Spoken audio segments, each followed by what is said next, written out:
Good morning, sports fans. From one sports fan to another, how are we doing? It's episode 2 of 933 Sports. I appreciate everybody who listened to the first episode. Got a lot of great comments, great feedback. I'm still going to be figuring this thing out, so bear with me while I do that. But as always, I'm all ears for opinions, feedback, topics. Happy to be here. So, just kind of how today's going to work. Talk a little bit of Brendan Sorsby. Got to talk about that. And then we're also talking about some live golf as well. Spent about 13 minutes talking about each. So if you're only here for one thing or another, fast forward accordingly. But other than that, let's get started. So as a Texas Tech fan, this one pains me. But, it's a big story. Kind of have to talk about it, especially when you are a Red Raider. So as most people have probably seen, a couple days ago, newly acquired transfer quarterback Brendan Sorsby checked himself into rehab for a gambling addiction. Um, Obviously, it's not, never want to be in that situation. Obviously, as a problem, Texas Tech is treating it as a mental health issue, as they should. He's going to spend as much time away from the team as he needs, and obviously, given certain details of the situation, there are major questions about his eligibility, specifically as it pertains to this season. So there's a couple of different things to talk about with this. First of all, being, it's unfortunate because I would say Texas Tech has the least to do with this situation. However, they are going to bear the greatest consequence of any school. Because obviously, if he gets suspended or if he just gets banned permanently, well, Tech's without a quarterback now because the transfer portal window is closed. They can't go get somebody else that way. Will Hammond, the backup, is, coming off an ACL injury from October, and some of the reports are saying the earliest he'd be ready to go is week 3. So we would be starting our conference schedule, finally having our quote unquote starting quarterback at that point back. And I mean, they were counting on Sorsby because he was a top 5 quarterback coming into the season. He's already been popping up on those reports. So that loss would be substantial. To what extent, we don't know, but we'll see. In terms of the other aspects to the situation, specifically as it pertains to the other schools involved, there's a lot to talk about there. So, if you read the reports about his gambling habits, it's bad. I mean, he was live betting Reds games like by pitch, placing thousands of bets across the span of a couple of years. Like, addiction is the proper term.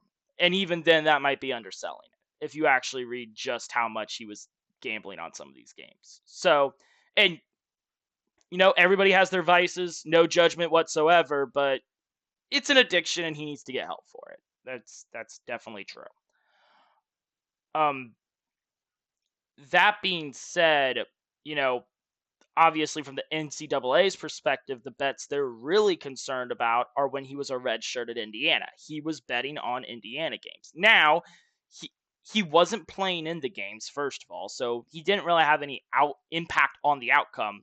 And all of the games he was betting on was for Indiana to win, which this would have been, before Signetti. So if he was betting on Indiana to win pre-Signetti, he probably wasn't making a ton of money from those bets. I will say that on the outset. Probably not the smartest move if you're a gambler to bet on Indiana pre-Signetti, but, whatever. Anyway, he was betting on his team. And the NCAA rule book is very specific. It does not matter if you're betting them to win, lose, tie, whatever. If you bet on your team as a player, for whatever reason, you could face a lifetime ban. So, and he very clearly broke that rule. The evidence is there to support it. Now, why does this come out now? Well, he's currently in a lawsuit for potential breach of NIL contract from when he transferred to Texas Tech with his previous school, Cincinnati. And it's pretty obvious that Cincinnati had leaked this to help their case when you read the reports and find out that Cincinnati was knowledgeable that Sorsby gambled frequently. Pretty interesting that they don't really go into specifics about how much he was really gambling at Cincinnati. There's nothing saying he betted on Cincinnati games, even though I do think that should be investigated, especially if a suspension or a ban is dished out by the NCAA. And plus two, Cincinnati was knowledgeable of his issue, and yet they didn't do anything about it. Like, Texas Tech is treating the situation as a mental health matter. As soon as he brought it up, checked himself into rehab. Texas Tech is like, take all the time you need, as they should. Obviously, they probably weren't happy to do it, but it's kind of one of those things you kind of have to do it. But Cincinnati was knowledgeable of it and did nothing. And,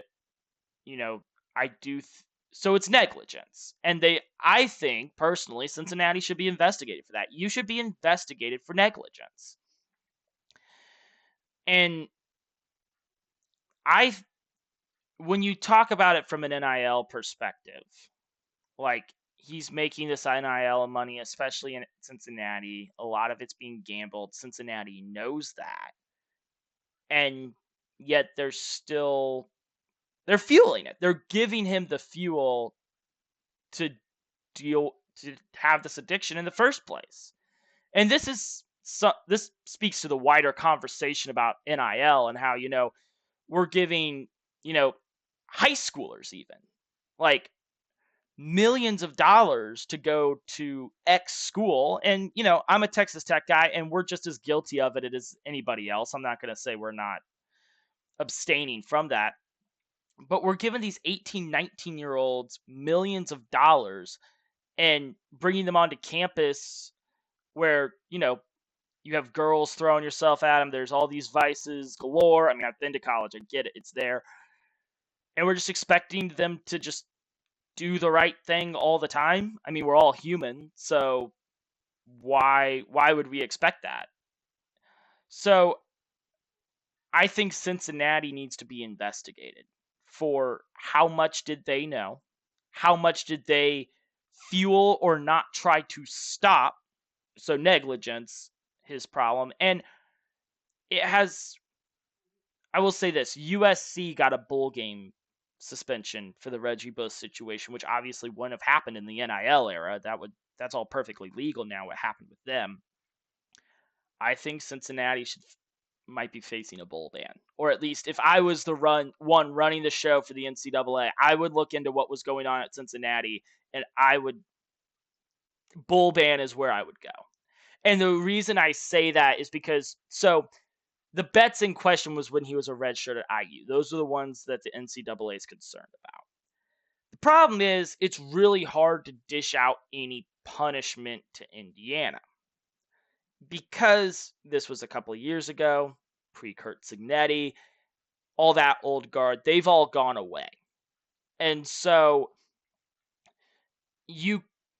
who at Indiana would you actually punish? And you can't really punish the program. And I'll just say this too. When you're the defending national champion, you have a little bit of leeway. Like, the NCAA would be way more eager to investigate and to look into something going on at Alabama than they would have during the Nick Saban era. They would be way more inclined to do that now. You kind of get a free pass a little bit when you're winning. That's just the way it goes. So, but even still, like, that was an old coaching staff, old training facility staff. Like, even if they knew about it, they're all gone now. Who are you going to punish? Like, it really wouldn't be fair to Indiana anyway. Cincinnati, I mean, he's been there past few years. It's the same people there. Same coaching staff. Like, what does that say about their school? What does that say about them? Don't get me wrong. Tech gave him a $5 million NIL deal. And, I mean, hindsight 2020, maybe shouldn't have done that. Sure, but he was the highest valued player specifically at quarterback in the transfer portal. LSU was looking at him. Tech was looking, like multiple schools were looking at him. So I get it. Like you're gonna try and get him, especially if you're trying to go for a national championship, like Tech is clearly trying to do. So you know, it's unfortunate. It's sad. You hate to see it. I will say, as much as it pains me, based on how the rule is phrased in the NCAA rulebook, I think he's should be permanently banned. I think he should be stripped of his eligibility because, according to the wording of the rule, he did break it. He broke the rule, and that is that is that is the consequence that is stated for breaking that rule. So he broke that rule, follow that rule, and dish out the consequence accordingly. Um, it is interesting because this is like the one thing the NCAA still has power over in college football specifically. Um, because we all know this. NIL completely stripped the NCAA of their power. They have nothing left. And so, like, they might just dish out a lifetime ban. This wouldn't be the reason, but if I was sitting in their office, I could totally be like, the unspoken thing is kind of, hey, we still have authority here. We still have power. We can do this. Because, I mean, correct me if I'm wrong, like, Trinidad Chambliss is getting his eligibility stuff settled in courts. He's not even doing it. He's not even doing it through the NCAA necessarily. It's more a legal matter than it is anything else. This is not a legal thing. Brendan Sorsby did not break a law here. He just broke a NCAA rule, of which he is a part. So the NCAA, they're losing a lot of steam, losing a lot of power, but this could be something just to be like, hey, they still have authority, they still have the wherewithal to do this, and a lot of people are saying that NCAA should go away, and I don't necessarily disagree, but when it does come to situations like this, you do need a governing body in place. I mean, NIL has already turned the college football landscape into a Wild West free for all. And so, and not even that's entirely a bad thing, but when it comes to situations like this, you do need somebody to kind of put the hammer down and make sure that everything's running, there's at least some formality and some standards being set. So, again, it's an unfortunate situation. It sucks. There's a lot of parties involved. Like I said, I think Cincinnati should be thoroughly investigated, but we'll see what happens. We'll see what they end up ruling. We'll see how long his rehab actually takes, how long he's actually away from the team, if he ever gets to come back from the team.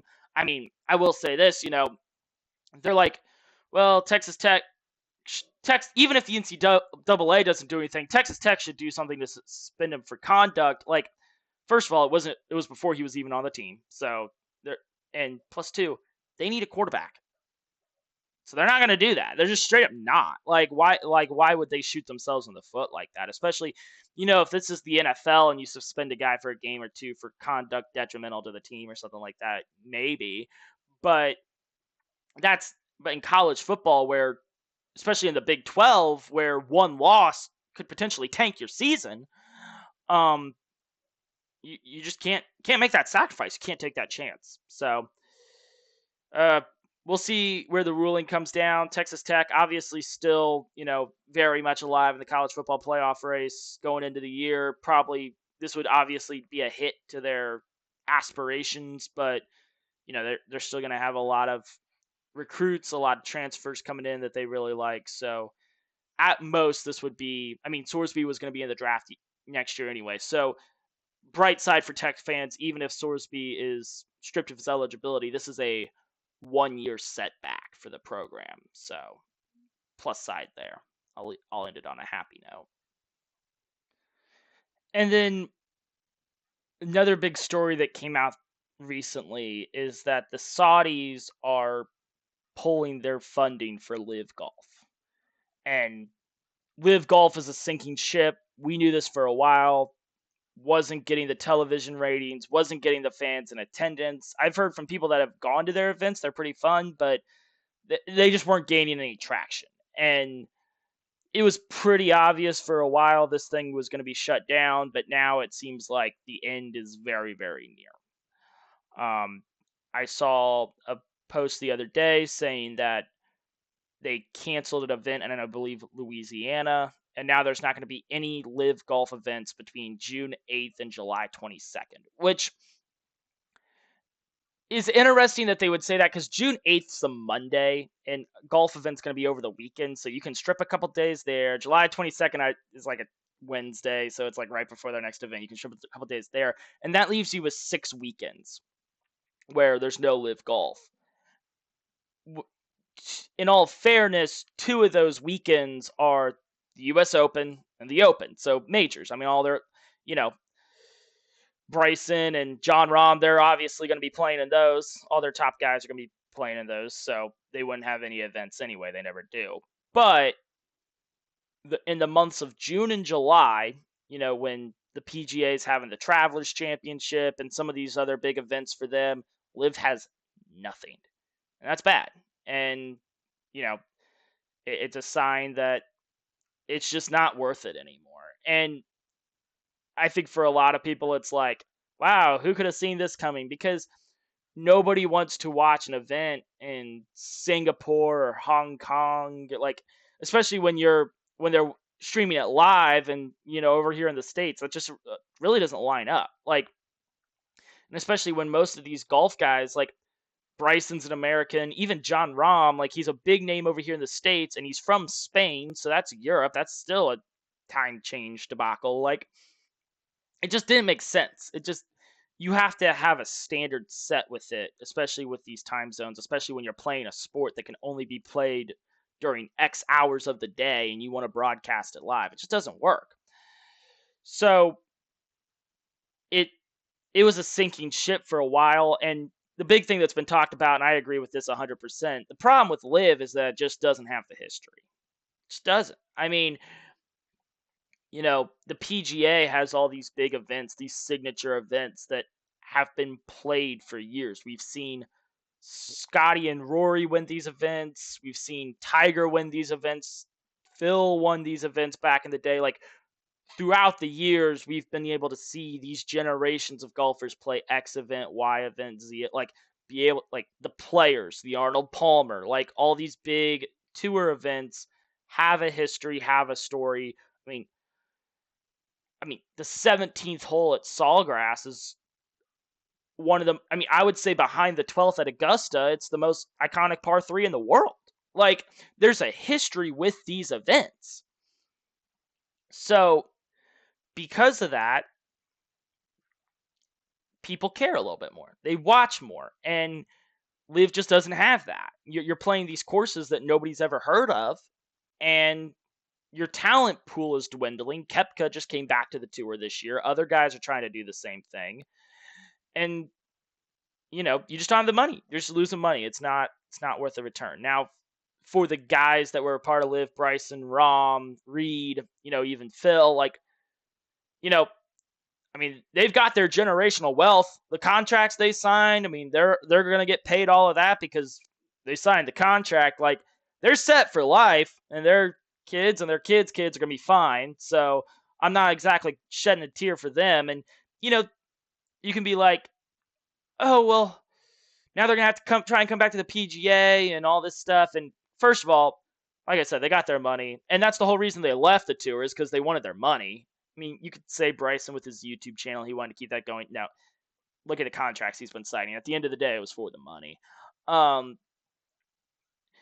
But like, these guys got their money. That was the whole reason they left in the first place. Dustin Johnson, look at these guys. They're swimming in cash more than like some of these tour guys. So, you know what? I don't feel sorry for them at all. And second of all, too, like, you think the PGA is not going to let these guys just come back at this point? I know in the recent months, especially, we saw Koepka come back this year. That was kind of the big story. Like, he had to play multiple events and play well in those events to be able to play and stuff like the players. And, at at Bay Hill a couple weeks ago. He was the first alternate because of how he had played and how it had worked out. And he's sitting outside the clubhouse on Thursday because if somebody doesn't show up, hey, he's going to get a tee time. I mean, the photo is great. It's him sitting there outside the clubhouse drinking Starbucks. It's a fantastic photo. But and he's totally gone along with it, and it's been great. And I think he's been playing better golf recently, being back on tour. And that's something I will say for the game of golf as a whole. I think it's going to be great, not just to have the live guys back on tour, but to have them, playing in the tour format, which is also how the majors are played. Because we saw it at the Masters. Bryson misses the cut. Rahm plays terribly. Rahm just barely makes the weekend, and even still, I mean, it you would have had to flip on the Masters at 9:30 in the morning to be able to watch any of his shots. He's not playing with Rory and Scotty and the rest of them.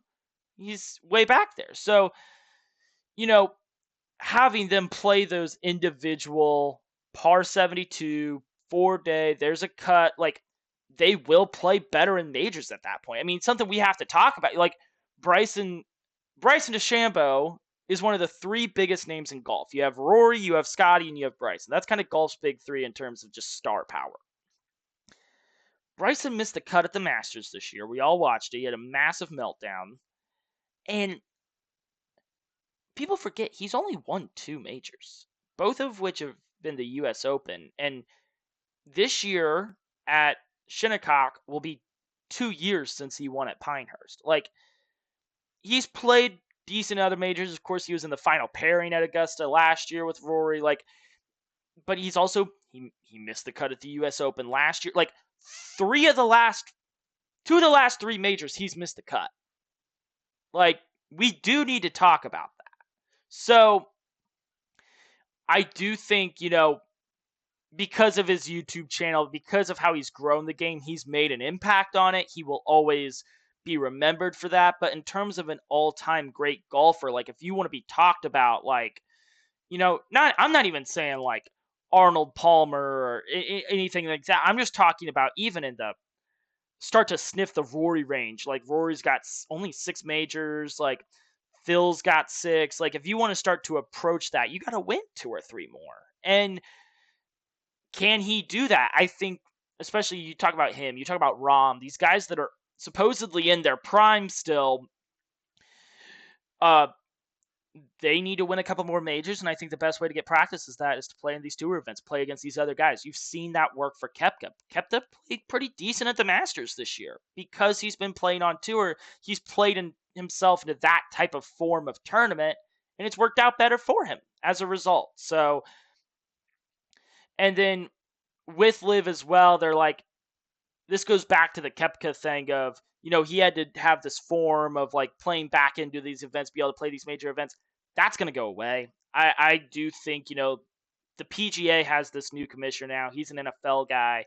And as an NFL guy, he knows you got to market your stars. You got to have your stars on the big stage. And so I would assume they'll work something out with the top guys on LIV. They'll bring them back. And I would expect them, to make the qualification for stuff like the Players, for Arnold Palmer, all for like Torrey Pines. I mean, just run down the list of major PGA events.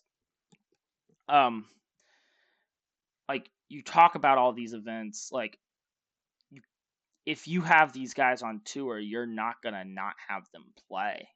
Like just Bryson alone. Like if you say, hey, and I called it Bay Hill earlier, I meant Harbor Town the week after the Masters.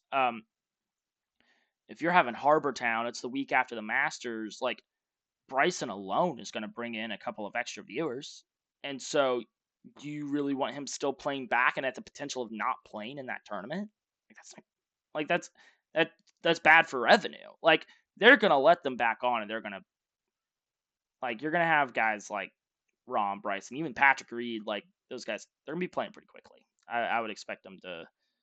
I would say, LIV seems like it's going under. It's probably going to be completely done end of this year. I mean, it's not a matter of if, but when. And I would assume, these guys as agents are already talking to like the PGA Tour of, okay, how are we gonna get our guys back, and how can we do this quickly so that way we can all benefit from this. Rest in peace, Live Golf. Actually, not really. Never really cared about you anyway. I barely even watched it. To be quite frank with you, because nobody cared. That being said, props to Matt Fitzpatrick. Um, you know, just staying on golf, I did want to bring him up. He's having a great season. I actually had him as part of my parlay in the Masters. He didn't play great at the Masters, but then he won Harbour Town the following week, and he just won um, in the Truist. He won with his brother in the team event, and his brother got on tour now because he had a win earlier. So good for the Fitzpatrick brothers. Matt's playing well. Definitely going to be somebody to watch going into the PGA Championship. That starts 2 weeks from today. Congratulations. Yeah, like just awesome. Going to be really excited to watch a lot of that, and then yeah, we'll see what's going on. If I had to, I'll go ahead and give some way too early predictions. If you want to, I do think. I mean, if you're a betting man, like Cameron Young is going to win either the PGA Championship or the U.S. Open. Just throwing it out there. I know that's not the hottest take in the world. He obviously, has been playing very well this year. Won the Players, was in the final pairing at the Masters. I thought the Masters was the greatest possible experience for him, though, because we talk about this all the time with these young golfers, like how they're not used to playing in these final groupings on a Sunday, so they kind of melt down a little bit. We saw that with Ludwig and Hogard at the Players, which is what allowed Cameron Young and Fitzpatrick to kind of come back into the fold. Cameron Young ends up winning it. Like, we see that a lot. And then Cam got his first true experience. I mean, there's no bigger stage in golf than the final pairing on a Sunday at the Masters. And so, yeah, he didn't win it. He didn't play terribly, but he wasn't playing as well as he had been like the day or two before. So, we'll but it was still he got to deal with that pressure, and he knew that all of his shots were going to be filmed. Everybody was going to be watching him. Like that makes it easier. I would assume if you're playing in the final pairing on Sunday at PGA Championship, it's still a major, but it's not maybe as high pressure. So Cameron Young's going to win either of those two majors. That's just what I'm throwing out there. As for the Open, I'm excited for it at Birkdale. So I know a lot of people really like, maybe Tommy Fleetwood finally breaks through. If you told me, either Fleetwood or Lowry finally like wins that one, I would love to see it. Honestly, Fitzpatrick would be an awesome win. I mean, with how well he's been playing, if he could win the Open, that would really be cool. Being from there as well. So that's gonna do it for today. Appreciate everybody listening. Till next time, have a good one. Sign off for now. Adios.